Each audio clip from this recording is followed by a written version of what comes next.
So high ಸ್ನೇಹಿತರೆ, FCI food corporation of India ಅಥವಾ ಭಾರತದ ಆಹಾರ ಇಲಾಖೆ ಅಥವಾ ಒಂದು ನಿಗಮ ಅಂತ ನಾವೇನ್ ಕರಿತೀವಿ, ಈ ಒಂದು ಇಲಾಖೆ ಕಡೆಯಿಂದ ಸುಮಾರು 33,566 ಒಂದು ಬಂಪರ್ ಆಗಿರುವಂತಹ ಭರ್ಜರಿ ಆಗಿರುವಂತಹ ಒಂದು ವೇಕೆನ್ಸೀಸ್ ಗಳನ್ನ ಇಲ್ಲಿ ಒಂದು ರಿಲೀಸ್ ಅನ್ನ ಮಾಡಿದ್ದಾರೆ.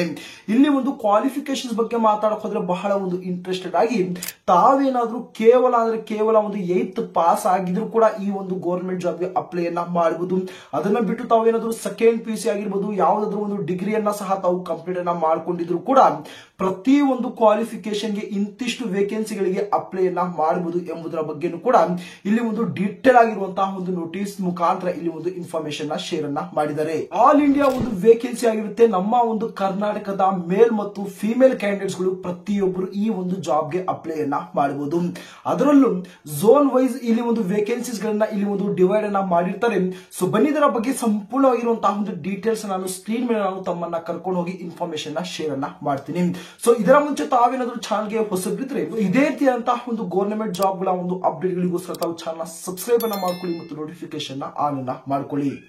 ಸ್ನೇಹಿತರೆ, ತಾವು ಇಲ್ಲಿ ಅಬ್ಸರ್ವ್ ಅನ್ನ ಮಾಡಬಹುದು. ಇಲ್ಲಿ ಒಂದು ಅಫಿಷಿಯಲ್ ಆಗಿರುವಂತಹ ಒಂದು ನೋಟಿಸ್ ಅನ್ನ ಇಲ್ಲಿ ಒಂದು ರಿಲೀಸ್ ಅನ್ನ ಮಾಡಿದ್ದಾರೆ. ಈ ಒಂದು ನೋಟಿಸ್ ನಲ್ಲಿ ಇಲ್ಲಿ ಸುಮಾರು 33,566 ಒಂದು ಟೋಟಲ್ ಆಗಿರುವಂತಹ ಒಂದು ವೇಕೆನ್ಸೀಸ್ ಗಳು ಏನಿದಾವೆ ಇದನ್ನ ಇಲ್ಲಿ ಒಂದು ಝೋನ್ ವೈಸ್ ಇಲ್ಲಿ ಒಂದು ವೇಕೆನ್ಸೀಸ್ ಗಳನ್ನ ಇಲ್ಲಿ ಒಂದು ಡಿಸೈಡ್ ಅನ್ನ ಮಾಡಿಬಿಟ್ಟಿದ್ದಾರೆ.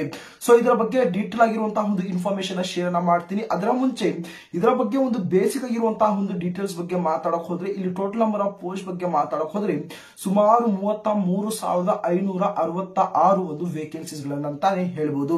ಈ ಒಂದು ವೇಕೆನ್ಸೀಸ್ ಗಳನ್ನ ಎರಡು ಒಂದು ಕ್ಯಾಟಗರಿ ಮೇಲೆ ಇಲ್ಲಿ ಒಂದು ಡಿವೈಡ್ ಅನ್ನ ಮಾಡಿರ್ತಾರೆ. ಕ್ಯಾಟಗರಿ 2 ಮತ್ತು ಕ್ಯಾಟಗರಿ 3 ಎನ್ನುವಂತಹ ಒಂದು ಡಿವೈಡ್ ಅನ್ನ ಮಾಡಿದ್ದು, ಈ ಒಂದು ಕ್ಯಾಟಗರಿ 2 ನಲ್ಲಿ 27,345 ಒಂದು ಬಂಪರ್ ಆಗಿರುವಂತಹ ಒಂದು ವೇಕೆನ್ಸೀಸ್ ಗಳು ಈ ಒಂದು ಕ್ಯಾಟಗರಿ 2 ನಲ್ಲಿ ಒಂದು ಡಿವೈಡ್ ಅನ್ನ ಮಾಡಿರ್ತಾರೆ. ಸೊ ಮಿಕ್ಕಿರುವಂತಹ ಒಂದು 6,223 ಒಂದು ವೇಕೆನ್ಸೀಸ್ ಗಳು ಈ ಒಂದು ಕ್ಯಾಟಗರಿ 3 ಮೇಲೆ ಇಲ್ಲಿ ಒಂದು ಡಿವೈಡ್ ಅನ್ನ ಮಾಡಿರ್ತಾರೆ. ಈ ಒಂದು ವೇಕೆನ್ಸೀಸ್ ಗಳಿಗೆ ಇಲ್ಲಿ ಒಂದು ಅಪ್ಲೈ ಅನ್ನ ಮಾಡಕ್ಕೆ ಒಂದು ಏಜ್ ಲಿಮಿಟ್ ಬಗ್ಗೆ ಮಾತಾಡೋಕೆ ಒಂದು ವೇಕೆನ್ಸೀಸ್ ಗಳಿಗೆ ಒಂದು ಅಪ್ಲೈ ಅನ್ನ ಮಾಡಕ್ಕೆ ಸುಮಾರು 18 ರಿಂದ 28 ವರ್ಷ ಒಂದು ಏಜ್ ಲಿಮಿಟ್ ಅನ್ನೋದು ಇಲ್ಲಿ ಒಂದು ಕೇಳಿದ್ದಾರೆ. ಓಕೆನಾ, 18 ವರ್ಷ ಆಗಿದೆಯಾ, 8th ಪಾಸ್ ಅನ್ನ ತಾವು ಕಂಪ್ಲೀಟ್ ಅನ್ನ ಮಾಡ್ಕೊಂಡಿದ್ರ, ಅದಕ್ಕಿಂತ ತಾವು ಹೆಚ್ಚು ಒಂದು ಕ್ವಾಲಿಫಿಕೇಶನ್ ಮಾಡ್ಕೊಂಡಿದ್ರೆ ಈ ಒಂದು ವೇಕೆನ್ಸೀಸ್ ಗಳಿಗೆ ಅಪ್ಲೈ ಅನ್ನ ಮಾಡಬಹುದು. ಇದನ್ನ ಬಿಟ್ಟು ನೋಡಬಹುದು ಇಲ್ಲಿ ಒಂದು ಏಜ್ ರಿಲ್ಯಾಕ್ಸೇಷನ್ಸ್ ಅನ್ನೋದು ಕೊಟ್ಟಿರ್ತಾರೆ. ಓಕೆನಾ, SC/ST ನ ಒಂದು ಕ್ಯಾಟಗರಿ ಸೇರಿದ್ರೆ ಇಲ್ಲಿ ಒಂದು 5 ವರ್ಷ ತಮ್ಮ ಒಂದು ಏಜ್ ರಿಲ್ಯಾಕ್ಸೇಷನ್ಸ್ ಮೇಲೆ ತಾವು ಅಪ್ಲೈ ಅನ್ನ ಮಾಡಬಹುದು. ಅದನ್ನ ಬಿಟ್ಟು ಜನರಲ್ ಅಥವಾ ಒಂದು OBC ನ ಒಂದು ಕ್ಯಾಟಗರಿ ಕೂಡ ಇಲ್ಲಿ ಒಂದು 3 ವರ್ಷದ ಒಂದು ಏಜ್ ಅಲ್ಲಿ ಇಲ್ಲಿ ಒಂದು ರಿಲ್ಯಾಕ್ಸೇಷನ್ಸ್ ಅನ್ನೋದು ಸಿಕ್ಕೊಟ್ಟಿದ್ದಾರೆ. ಸೊ ಓಕೆನಾ, ಒಂದು ಒಳ್ಳೆಯ ಒಂದು ಅವಕಾಶ, ಯಾರು ಕೂಡ ತಪ್ಪದೆ ಈ ಒಂದು ವೇಕೆನ್ಸಿಗಳಿಗೆ ತಾವು ಅಪ್ಲೈ ಅನ್ನ ಮಾಡಕ್ಕೆ ತಾವು ಪ್ರಯತ್ನವನ್ನ ಮಾಡಿ. ಇದು ಒಂದು 100% ಪ್ಯೂರ್ ಆಗಿರುವಂತಹ ಒಂದು ಗವರ್ನಮೆಂಟ್ ಜಾಬ್ ಆಗಿರುತ್ತೆ.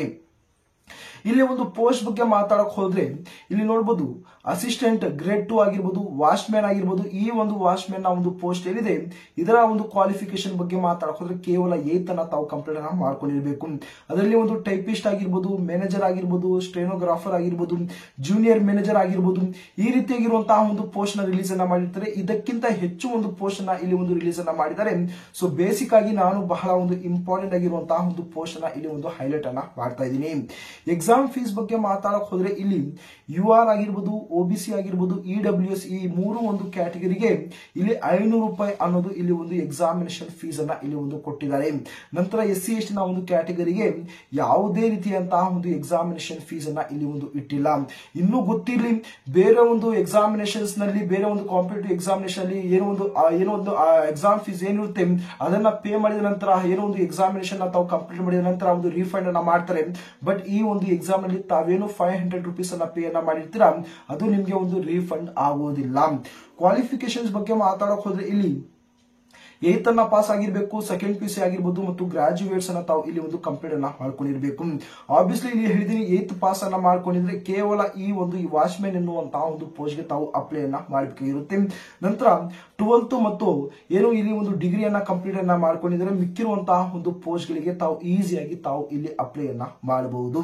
ಓಕೆ, ಸಿಲೆಬಸ್ ಬಗ್ಗೆ ಮಾತಾಡಕ್ ಹೋದ್ರೆ ಬಹಳ ಒಂದು ಇಂಪಾರ್ಟೆಂಟ್ ಆಗಿ ಇಲ್ಲಿ ಕೇವಲ CBT ಟೆಸ್ಟ್ ಅನ್ನ ಮಾಡ್ತಾರೆ ಇಲ್ಲಿ. ಓಕೆನಾ, ಮೊದಲು ಕಂಪ್ಯೂಟರ್ ಬೇಸ್ಡ್ ಟೆಸ್ಟ್ ಅಂತ ನಾವೇನ್ ಕರಿತೀವಿ CBT ಟೆಸ್ಟ್ ಅನ್ನ ಮಾಡ್ತಾರೆ. ನಂತರ ನಿಮ್ಮ ಒಂದು ಇಂಟರ್ವ್ಯೂ ಅನ್ನ ಮಾಡಿಕೊಂಡು ಫೈನಲ್ ಆಗಿರುವಂತಹ ಒಂದು ಸೆಲೆಕ್ಷನ್ಸ್ ಅನ್ನ ಈ ಒಂದು ಜಾಬ್ ಅಲ್ಲಿ ನಿಮ್ಮನ್ನ ಸೆಲೆಕ್ಷನ್ ಅನ್ನ ಮಾಡ್ಕೊಂತಾರೆ. ಈ ಒಂದು CBT ಅಥವಾ ಒಂದು ಕಂಪ್ಯೂಟರ್ ಬೇಸ್ಡ್ ಟೆಸ್ಟ್ ಅಂತ ನಾವೇನ್ ಕರಿತೀವಿ ಇದರಲ್ಲಿ 100 ಕ್ವಶನ್ಸ್, 100 ಮಾರ್ಕ್ಸ್ 90 ನಿಮಿಷ ಒಂದು ಟೈಮ್ ಅನ್ನ ಕೊಟ್ಟಿರ್ತಾರೆ ಮತ್ತು 1/4 ನೆಗೆಟಿವ್ ಮಾರ್ಕ್ಸ್ ಸಹ ಇಲ್ಲಿ ಒಂದು ಕೊಟ್ಟಿರ್ತಾರೆ.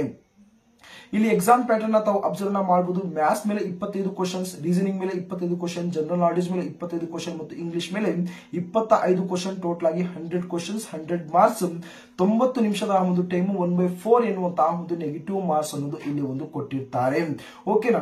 ಸೊ ಈಗ ಡೀಟೇಲ್ ಆಗಿರುವಂತಹ ಈ ಒಂದು ಝೋನ್ ವೈಸ್ ಒಂದು ವೇಕೆನ್ಸೀಸ್ ಗಳ ಬಗ್ಗೆ ಮಾತಾಡಕ್ ಹೋದ್ರೆ ಇಲ್ಲಿ ತಾವು ನೋಡಬಹುದು ವೆಸ್ಟ್ ಝೋನ್ ಆಗಿರ್ಬೋದು, ಈಸ್ಟ್ ಝೋನ್ ಆಗಿರ್ಬೋದು, ಸೌತ್ ಝೋನ್ ಆಗಿರ್ಬೋದು, ನಾರ್ತ್ ಈಸ್ಟ್ ಝೋನ್ ಆಗಿರ್ಬೋದು, ಈ ರೀತಿಯಾಗಿರುವಂತಹ ಒಂದು ಟೋಟಲ್ ನಂಬರ್ ಆಫ್ ಪೋಸ್ಟ್ ಗಳನ್ನ ತಾವು ಅಬ್ಸರ್ವ್ ಮಾಡಬಹುದು. 842, 754 ಈ ರೀತಿಯಾಗಿರುವಂತಹ ಒಂದು ಟೋಟಲ್ ನಂಬರ್ ಆಫ್ ಪೋಸ್ಟ್ ಅನ್ನ ತಾವು ಇಲ್ಲಿ ಅಬ್ಸರ್ವ್ ಮಾಡಬಹುದು.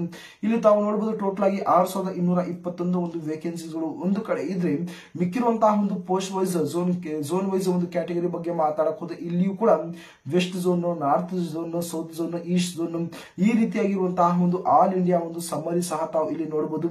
ಕಂಪ್ಲೀಟ್ ಆಗಿರುವಂತಹ ಈ ಒಂದು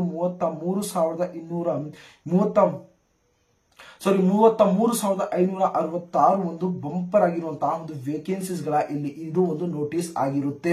ಹಾಗಾದ್ರೆ ಬ್ರದರ್ ಯಾವಾಗ ಈ ಒಂದು ವೇಕೆನ್ಸೀಸ್ ಗಳಿಗೆ ನಾವು ಅಪ್ಲೈ ಮಾಡಬಹುದು ಅಂದ್ರೆ ನೋಡಿ, ಆಲ್ರೆಡಿ ಈ ಒಂದು ನೋಟಿಸ್ ಮುಖಾಂತರ ಇಷ್ಟು ಒಂದು ವೇಕೆನ್ಸೀಸ್ ಗಳನ್ನ ನಾವು ರಿಲೀಸ್ ಅನ್ನ ಮಾಡ್ತೀವಿ ಅಂತ ಒಂದು ಅಪ್ಡೇಟ್ ಅನ್ನ ಕೊಟ್ಬಿಟ್ಟಿದ್ದಾರೆ. ಓಕೆನಾ. ಇನ್ನೇನು ನಿಮ್ಮ ಒಂದು ಅಫಿಷಿಯಲ್ ಆಗಿರುವಂತಹ ಒಂದು ನೋಟಿಫಿಕೇಶನ್ ಮತ್ತು ತಾವು ಯಾವಾಗಿಂದ ತಾವು ಅಪ್ಲೈ ಮಾಡಬಹುದು ಅಂದ್ರೆ ಡಿಸೆಂಬರ್ ಅಂದ್ರೆ ನಾಳೆ ತಿಂಗಳಲ್ಲೇ ತಾವು ಆದಷ್ಟು ತಾವು ಈ ಒಂದು ನೋಟಿಫಿಕೇಶನ್ ತಾವು ಕಂಪ್ಲೀಟ್ ಆಗಿರುವಂತಹ ಒಂದು ನೋಟಿಫಿಕೇಶನ್ ನೋಡ್ತೀರಾ. ಅಷ್ಟೇ ಅಲ್ಲ, ನಾಳೆ ತಿಂಗಳಲ್ಲೇ ತಮ್ಮ ಒಂದು ಬಳಿ ಕಂಪ್ಲೀಟ್ ಆಗಿರುವಂತಹ ಒಂದು ಎಕ್ಸಾಮಿನೇಷನ್ಸ್ ಕೂಡ ಈ ಒಂದು ಡಿಪಾರ್ಟ್ಮೆಂಟ್ ಗಳಿಂದ ತಮ್ಮನ್ನ ತಗೊಳ್ತಾರೆ. ಆ ಒಂದು ನೋಟಿಫಿಕೇಶನ್ ಬಂದ ನಂತರ ಅದರಲ್ಲೇ ಕಂಪ್ಲೀಟ್ ಆಗಿರುವಂತಹ ಒಂದು ಪೋಸ್ಟ್ ವೈಸ್ ಇಷ್ಟು ಒಂದು ಸ್ಯಾಲರಿ ಇರುತ್ತೆ ಮತ್ತು ಬಹಳ ಒಂದು ಇಂಪಾರ್ಟೆಂಟ್ ಆಗಿ ಆಲ್ ಇಂಡಿಯಾ ಒಂದು ವೇಕೆನ್ಸಿ ಆಗಿರೋದ್ರಿಂದ ಎಕ್ಸಾಮ್ ಸೆಂಟರ್ ಅಥವಾ ಒಂದು ಲೊಕೇಶನ್ಸ್ ಬಗ್ಗೆನೂ ಕೂಡ ಅಲ್ಲೇ ಒಂದು ಇನ್ಫಾರ್ಮೇಶನ್ ಶೇರ್ ಅನ್ನ ಮಾಡಿಬಿಡ್ತಾರೆ. ಇಷ್ಟು ಬೇಗ ಈ ಒಂದು ನೋಟಿಸ್ ಅನ್ನ ಯಾಕೆ ರಿಲೀಸ್ ಅನ್ನ ಮಾಡಿದ್ದಾರೆ ಅಂದ್ರೆ ನೋಡಿ, ಆಬ್ವಿಯಸ್ಲಿ ಇದು ಒಂದು ಎಕ್ಸಾಮಿನೇಷನ್ಸ್ ಇರುವಂತಹ ಒಂದು ರೀಸನ್ ಇಂದ ಓಕೆನಾ, ತಮ್ಮ ಒಂದು ಪ್ರಿಪರೇಷನ್ ತಾವು ಆದಷ್ಟು ಸ್ಟಾರ್ಟ್ ಅನ್ನ ಮಾಡ್ಕೊಳ್ಳಿ ಎನ್ನುವಂತಹ ಒಂದು ಕಾರಣದಿಂದ ಇಷ್ಟು ಬೇಗ ಈ ಒಂದು ನೋಟಿಸ್ ಅನ್ನ ರಿಲೀಸ್ ಅನ್ನ ಮಾಡಿ ತಮಗೆ ಒಂದು ಸೂಚನೆ ಅನ್ನೋದು ಇಲ್ಲಿ ಒಂದು ಕೊಟ್ಟಿರ್ತಾರೆ. ಇಷ್ಟು ಸ್ನೇಹಿತರೆ ಈ ಒಂದು ಜಾಬ್ ಗೆ ಸಂಬಂಧಪಟ್ಟಂತಹ ಒಂದು ಕಂಪ್ಲೀಟ್ ಆಗಿರುವಂತಹ ಒಂದು ಡೀಟೇಲ್ಸ್ ಆಗಿರುತ್ತೆ. ಬೇಕಾದ್ರೆ ಈ ಒಂದು ಅಫಿಷಿಯಲ್ ಆಗಿರುವಂತಹ ಒಂದು ನೋಟಿಸ್ ಏನಿದೆ ಅದು ಒಂದು ಟೆಲಿಗ್ರಾಮ್ ಗ್ರೂಪ್ ನಲ್ಲಿ ನಾನು ಶೇರ್ ಅನ್ನ ಮಾಡಿರ್ತೀನಿ. ಆ ಒಂದು ಟೆಲಿಗ್ರಾಮ್ ಗ್ರೂಪ್ ನ ಒಂದು ಲಿಂಕ್ ಅನ್ನ ಡಿಸ್ಕ್ರಿಪ್ಷನ್ ಅಲ್ಲಿ ತಮಗೆ ಸಿಗುತ್ತೆ. ಓಕೆನಾ. ಐ ಹೋಪ್ ಪ್ರತಿಯೊಬ್ಬರಿಗೂ ಈ ಒಂದು ಜಾಬ್ ಇನ್ಫಾರ್ಮೇಶನ್ ಒಂದು ಇಷ್ಟ ಆಗಿದೆ ಅನ್ಕೊಳ್ತೀನಿ. ಖಂಡಿತವಾಗಿ ನಿಮ್ಮ ಒಂದು ಫ್ರೆಂಡ್ ಸರ್ಕಲ್ ಅಲ್ಲಿ ತಾವು ಶೇರ್ ಅನ್ನ ಮಾಡ್ಕೊಳ್ಳಿಕ್ಕೆ ತಾವು ಪ್ರಯತ್ನವನ್ನ ಮಾಡಿ. ಸೊ ಇದೇ ರೀತಿಯಂತಹ ಒಂದು ಜಾಬ್ ಅಪ್ಡೇಟ್ಗೋಸ್ಕರ ತಾವು ಚಾನಲ್ ಸಬ್ಸ್ಕ್ರೈಬ್ ಅನ್ನ ಮಾಡ್ಕೊಳ್ಳಿ ಮತ್ತು ನೋಟಿಫಿಕೇಶನ್ ಆನ್ ಅನ್ನ ಮಾಡ್ಕೊಳ್ಳಿ.